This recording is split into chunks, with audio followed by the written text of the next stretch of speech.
Buenos días, buenas tardes, buenas noches, queridos miembros de la comunidad corpista y público general.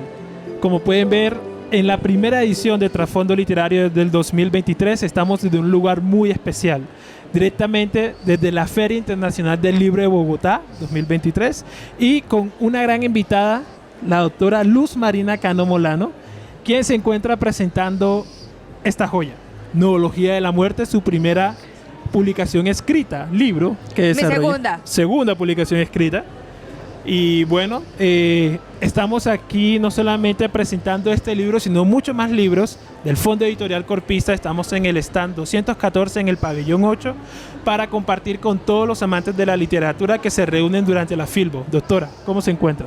Bueno, feliz no solamente de estar acá, que el ambiente de Filbo creo que es indescriptible. Y si me preguntas a mí como autora, es un momento mágico poder presentar, gracias al Fondo Editorial Corpista, mi segunda obra literaria. Bueno, perfecto. No siendo nada más, la obra de la doctora Luz Marina Cano, Noología de la Muerte, está disponible a la venta. Recuerden, stand 214, pabellón 8, Fundación Universitaria Juan N. Corpas y el Fondo Editorial Corpista FEICOR. Bueno, yo sé que esta pregunta se la han hecho muchas veces, pero el concepto noología de la muerte, ¿qué es noología? Bueno, sí, como dices, es lo que más me preguntan. Mira, la noología es un concepto del pensamiento complejo, ¿no? El pensamiento complejo es una corriente de pensamiento, una filosofía, una metodología, cuyo padre es Edgar Morin. Entonces yo, como doctorada en pensamiento complejo, pues he tomado este término de noología, que significan las ideas. Ok. Cómo las ideas van tomando forma, y estas, cuando toman forma, se pueden convertir en corrientes de pensamiento, costumbres, tradiciones, supuestos. Entonces es todo el proceso de la materialización de las ideas. Ok. Entonces, ¿qué es noología de la muerte? Bueno, aquí entonces ya vamos a tocar unos puntos importantes sobre las ideas de la muerte. Ok. Para aquellos que no han tenido la oportunidad de compartir con la doctora Luz Marina Cano, entre sus muchas funciones en la Fundación Universitaria Juan N. Corpas, ella es egresada, es docente, es investigadora, pero ella, digamos que eres la coordinadora de mis programas favoritos, el Diplomado Interdisciplinar en Cuidados Paliativos. Y a través de diversos espacios que hemos tenido la oportunidad de coordinar con ella, incluso un webinar que se desarrolló el pasado viernes, el concepto de la muerte es algo que siempre está presente, siempre hace parte. Entonces, comparta con nosotros y con nuestra querida audiencia por qué la muerte, qué es aquello que la lleva a investigar y ahondar en este concepto que para muchos despierta miedos, despierta temores, despierta tabús incluso. Lo has dicho, es un tabú. Nos cuesta trabajo verbalizar la palabra muerte. Por lo tanto, pensar en la muerte y pensar que nos vamos a morir nos causa temor.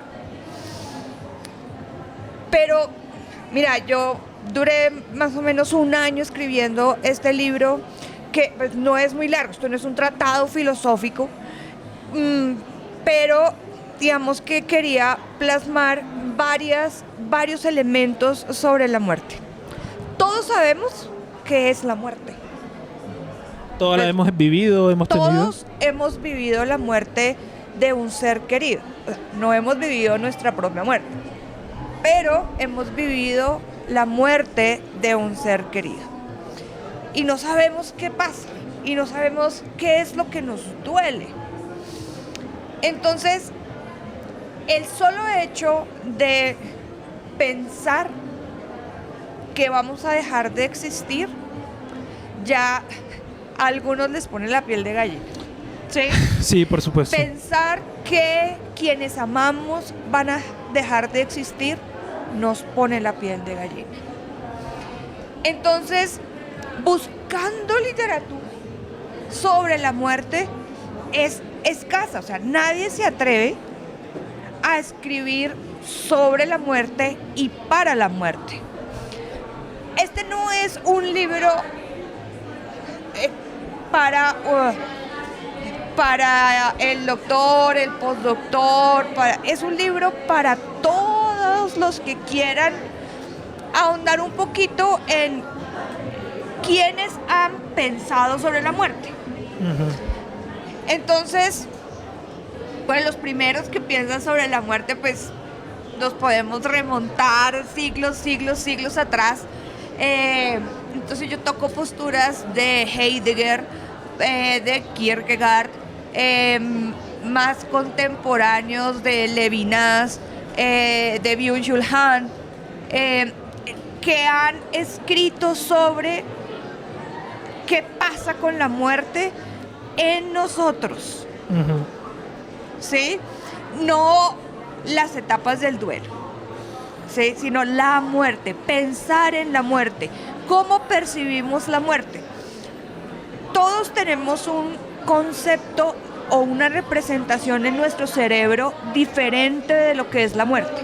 Para algunos es la parca, para otros es una calavera.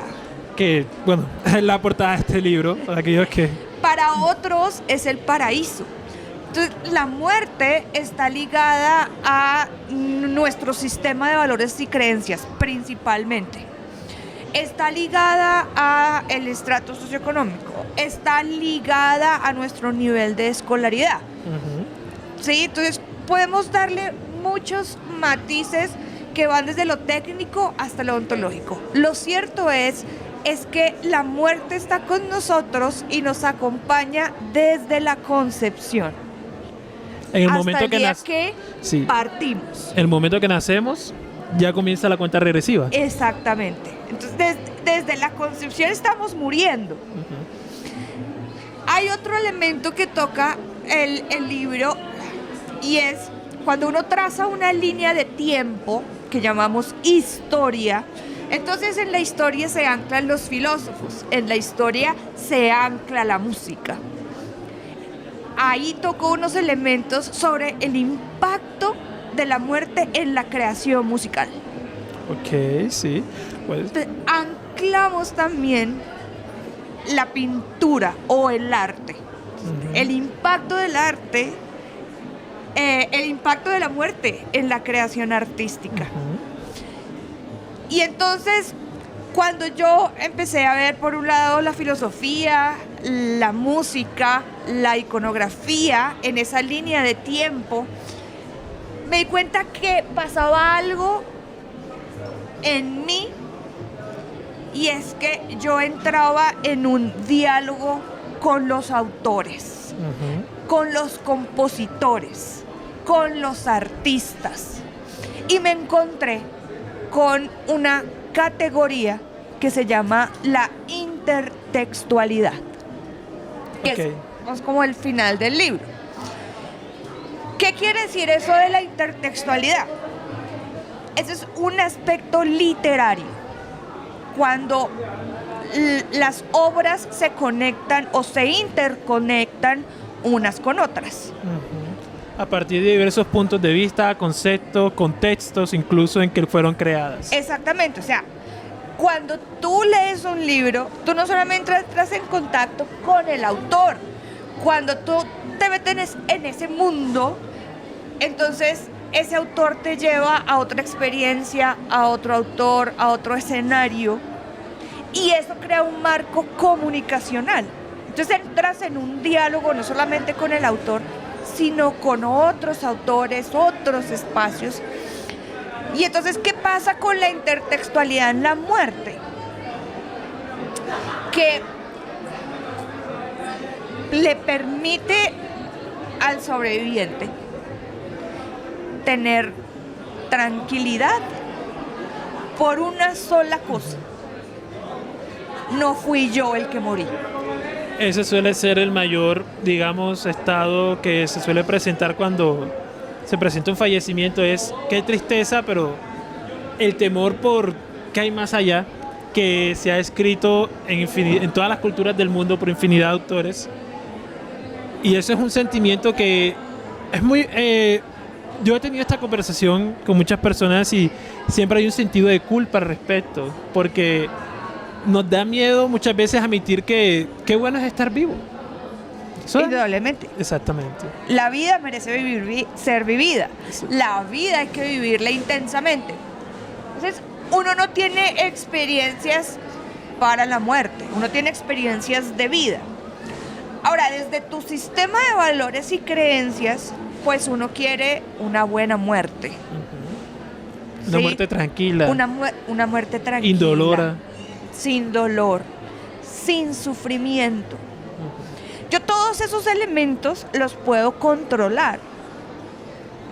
Para eso yo tengo el derecho a diseñar cómo me quiero ir de este mundo según mi sistema de valores y creencias. Pero para eso yo primero tengo que reflexionar sobre mi propia finitud. Es decir, sí, me voy a morir. Es natural. Es lo primero que hay que aceptar. Aceptar que me voy a morir, que voy a dejar de existir. Hay un elemento importante en dejar de existir y es ¿y qué pasa con los qué va a pasar con los que se quedan respecto a me van a olvidar? ¿Cuánto tiempo voy a ser recordado? ¿Olvidarán mi voz? ¿Olvidarán mis imágenes, mis chistes? Bueno, ahora con la inteligencia artificial y con, digamos, hay una forma la de replicar eso. prolongación de la vida en lo virtual, digamos que es más difícil. Sí. Ahí sería más bien la preservación de la identidad del individuo. Ay, ahí tocas una vaina súper importante que le digo Heidegger. Y es la individualidad. Lo que pierdo al morir es mi individualidad. Es lo que me hace único en la existencia. Entonces, cuando tú dices, ok, también tengo culpa. Bueno, ¿qué es lo que me genera la culpa? Puedo tener rabia. ¿Qué es lo que me genera la rabia? Muchas veces nosotros decimos, cuando perdemos un ser querido, si yo tuviera un minuto más con esa persona, ¿qué le diría? Ese es el dolor que siempre queda cuando se nos van nuestros seres amados. Claro, y entonces resulta que en ese minuto, la mayoría pediría perdón. En ese minuto, de esa mayoría, darían agradecimiento. Entonces, ¿qué quiere decir?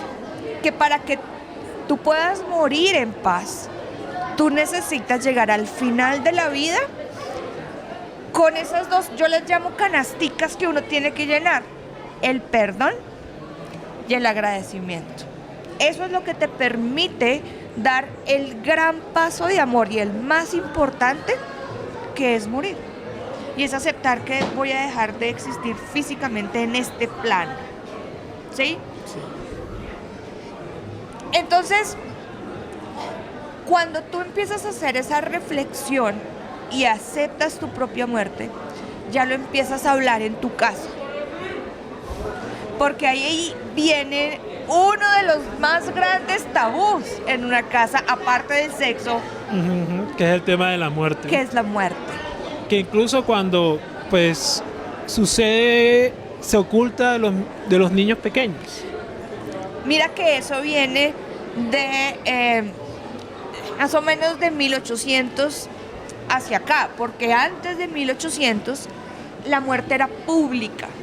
La muerte era un momento tan importante en la sociedad que el muriente tenía control de su vida y de su muerte.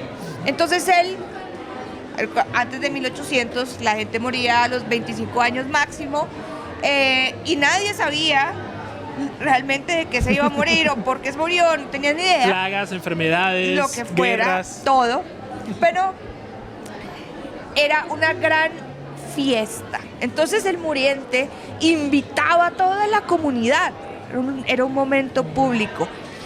Y cuando invitaba a la comunidad y a las familias, invitaban a los niños, exponían a los niños desde muy pequeños a la muerte. Antes de 1800, hay algo que también lo toco en el libro, que tiene que ver con la iconografía, y es cómo las imágenes de la muerte vuelven a la muerte familiar. Obvio, no es que la iconografía antes de la Reforma y la Contrarreforma tenía un matiz exclusivamente religioso, ¿sí? Entonces eran y una de las pinturas más importantes de esa época es la danza macabra. Pero lo que querían hacer a través de las pinturas era recordarle al individuo de la vida piadosa. Si tienes una vida piadosa, vas a tener una buena muerte, ¿no? Entonces aquí viene algo que en la actualidad, en algunos sistemas de creencias existe, que es el castigo, el sufrimiento, ¿no? Y esta dualidad entre cuando me muera voy al cielo o al paraíso, voy a ser castigado o no voy a ser castigado. La cual se podría decir que es la forma de pensamiento dominante en nuestro contexto, al hablar específicamente Colombia. Por supuesto, vemos que hay que tener claridad en que somos un estado laico, pero la gran mayoría pues profesan la religión católica. Entonces ahí hay un matiz. Y las derivadas del catolicismo también. Por supuesto, digamos que las corrientes judeocristianas. Entonces eso le da un matiz de castigo o recompensa al final de la vida. Pero hay algo importante en ese sistema de valores y creencias, y es que, y lo digo como un médico que acompaña el final de la vida, y es, yo no puedo asumir que el que está falleciendo o la familia también como sistema tienen la misma creencia que yo, y no porque la gran mayoría de nuestro país crea en la Virgen de Chiquinquirá, en el Sagrado Rostro, entonces estos elementos religiosos importantes, íconos para los colombianos que profesan el mismo sistema de valores y creencias del mío. Yo cuando yo acompaño el final de la vida, yo dejo mi sistema de valores y creencias afuera. Y yo empiezo a entender el sistema de valores y creencias del binomio paciente-familia. Sí, eso es un estado muy particular, porque aunque nos une un contexto, cada familia tiene sus propias formas de vivir el duelo. Hay incluso hay algunos que no lo nombran. Yo tuve la oportunidad de ver cómo era un velorio en una población afrodescendiente, y era lo que usted mencionaba, una celebración de la vida. Tradiciones que aún se ven en algunos lugares de Colombia, tribus africanas, países que habitan, ciudadanos y comunidades que habitan las islas del Gran Mar Caribe. Existe todavía ese concepto de celebrar la vida, celebrar a aquella persona que partió y recordarla en sus sus puntos más álgidos de felicidad. Y yo creo que eso siempre genera una interesante mesa de conversación. ¿Cómo nos gustaría ser recordados? Bueno, es que para eso existe, el documento de las voluntades anticipadas y cómo tú diseñas tu final de la vida. Eso que tú nombras aquí de esta celebración se llaman los alabados. Los alabados, y hay diferencias entre los alabados del Pacífico y digamos que las formas de los alabados del Caribe. Tienen un génesis en la cultura afrodescendiente, ¿sí? Pero digamos que el Pacífico se va más hacia el cinturón de fuego y esas prácticas, y el Mar Caribe pues va a tener los elementos de los orishas, y más arriba digamos que los que llegan a Mississippi. Entonces, pero tienen una génesis en el África. Exactamente. Y en el África muchos dicen que es la cuna del ser humano. Y allí es donde se registra algo que nombra en el libro, que se llama el No Man's Land, que es el registro digamos que el registro escrito o pictórico de la muerte, que son los rituales funerarios y la diversidad de rituales funerarios que existen. Nosotros no conocemos ni siquiera aquí en Colombia lo que hay aquí en nuestro país, no conocemos. Todavía lo estamos conociendo. Sí, Apenas lo estamos exactamente, no conocemos esas prácticas.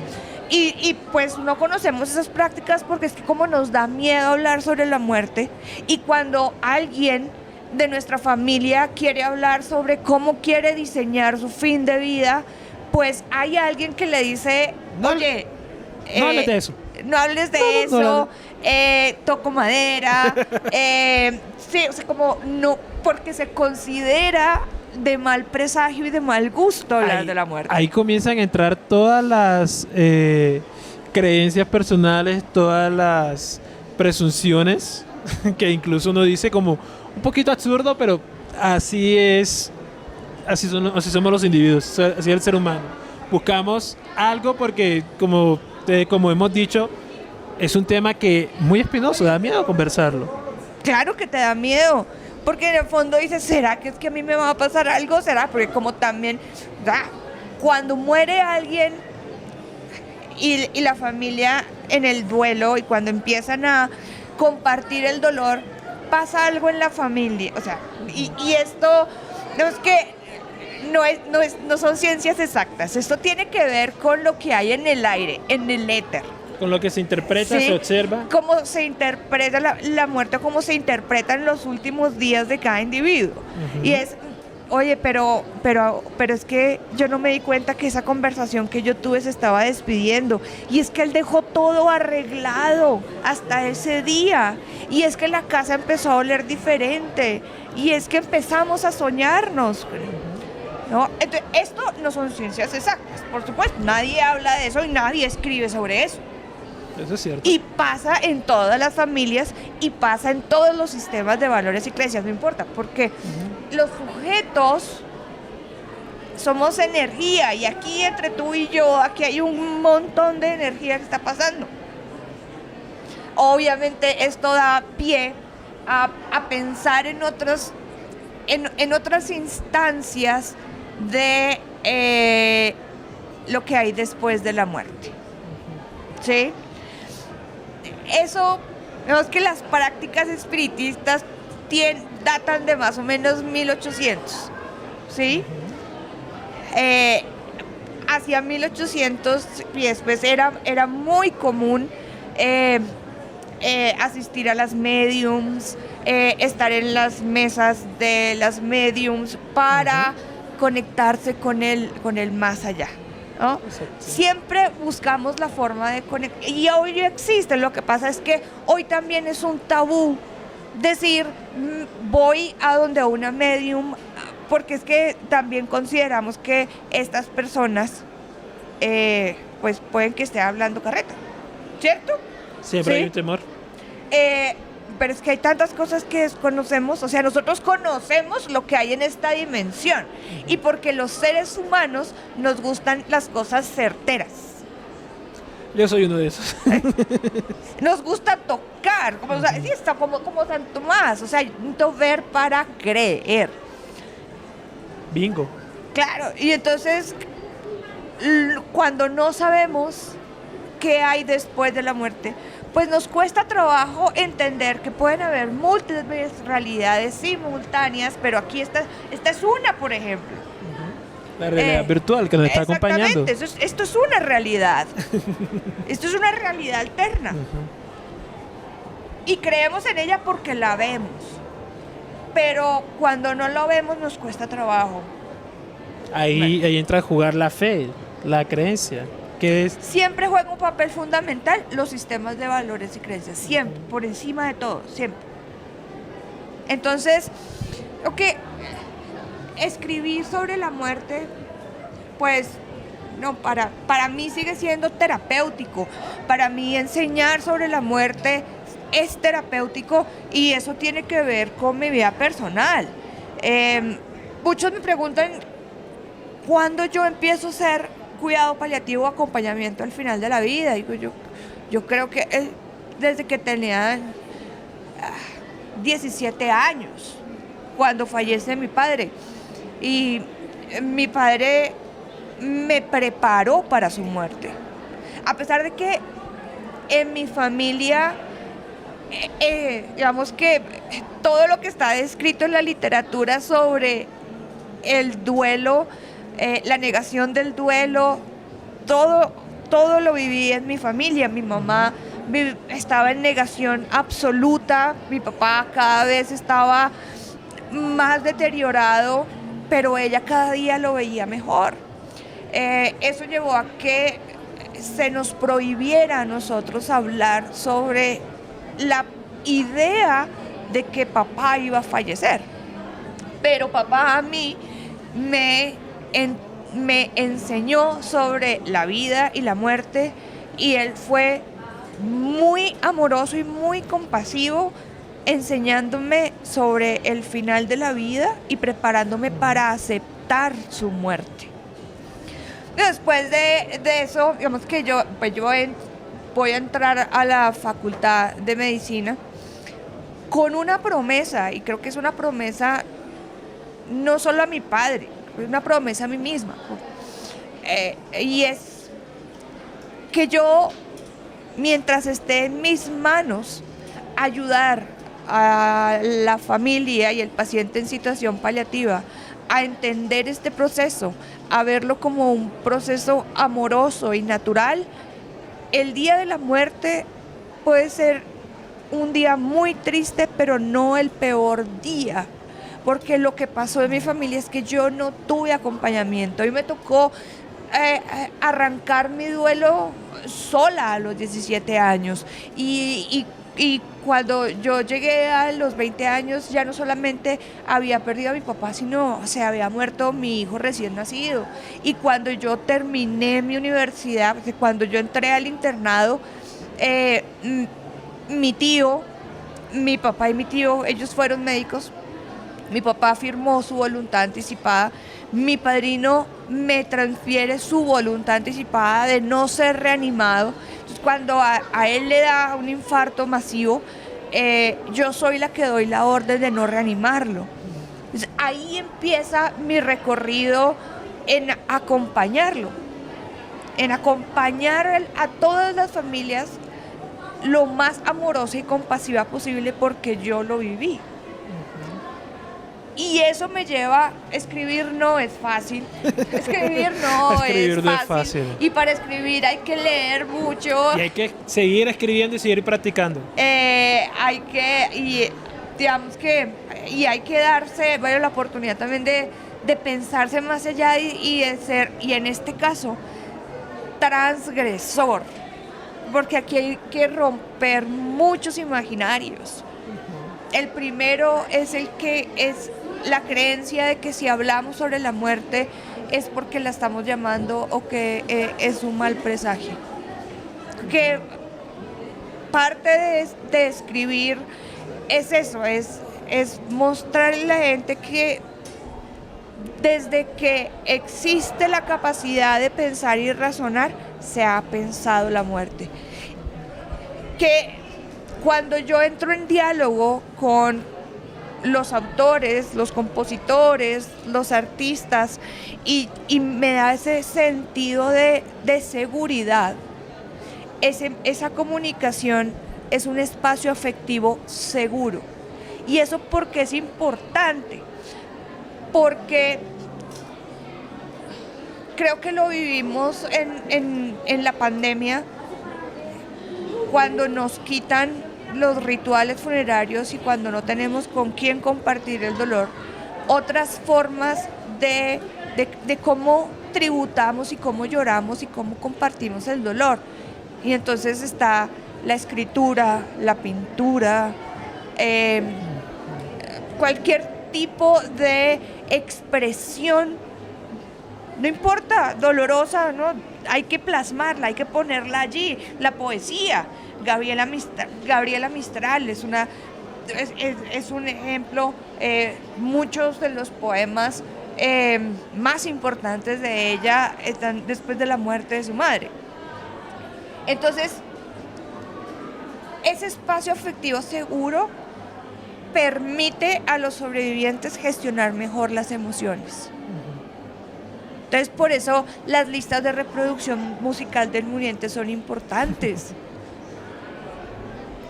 Hay que tener una playlist para irse, eso es 100%. Uno tiene que, por ejemplo, hay que tener una playlist para morirse, por supuesto.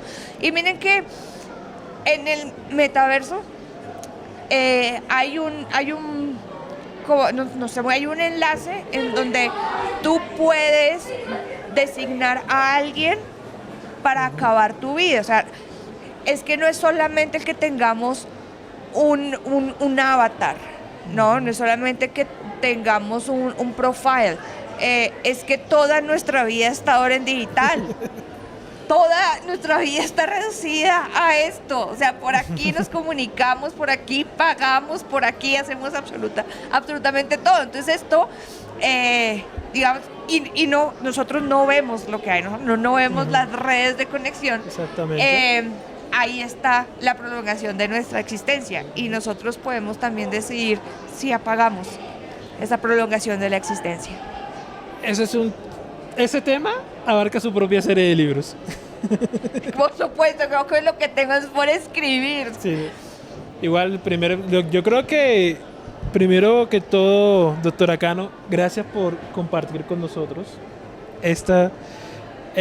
No es fácil hablar sobre ese punto de origen que, digamos, nos guía en este camino y que hoy en día culmina una etapa.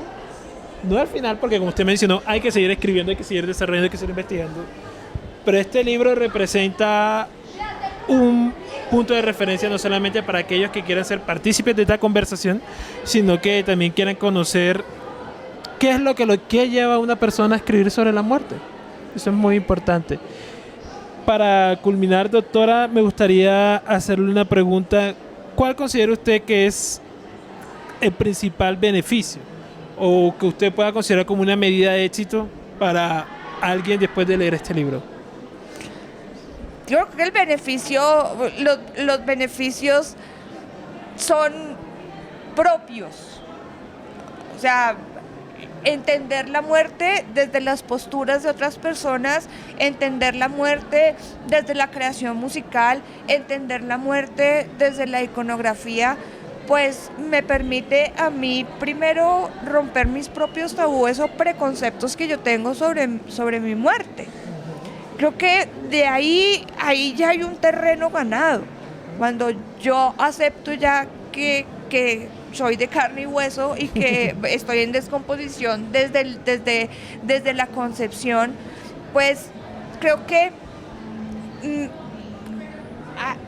puedo disfrutar al máximo de mi existencia.